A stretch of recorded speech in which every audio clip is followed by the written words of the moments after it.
জীবন সবসময় লিনিয়ার মানে সরল রেখা নয়, উত্থান পতন আসে নিয়মিত।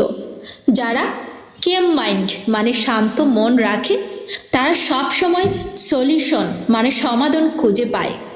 প্রত্যেকটি প্রবলেম শেখার সুযোগ, প্রতিটি স্ট্রাগল আমাদের শক্তিশালী করে। বয়কে পাশ দিয়ে ধৈর্য ধরে চলা হলো জীবনের সবচেয়ে বড় কি মানে চাবিকাঠি।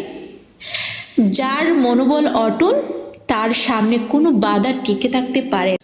জীবনের পথে অনেক অবস্ট্যাকল মানে বাধা আসে, কিন্তু যারা পজিটিভ অ্যাটিটিউড মানে সক্রিয় মনোভাব রাখে এবং পারসিস্টেন্স মানে ধৈর্যশীলতা ধরে চেষ্টা চালায় তারা এগিয়ে যায়। প্রত্যেকটি মিস্টেক মানে ভুল শেখার সুযোগ, প্রতিটি ফেইলর মানে ব্যর্থতা শক্তি বাড়ায়। নিজের সেলফ বিলিভ মানে নিজের উপর বিশ্বাস ধরে রাখো, কঠোর পরিশ্রম চালিয়ে যাও, সফলতা আসে ধৈর্য সাহস এবং চেষ্টা থেকে। এটাই জীবনের প্রকৃত বাস্তবতা।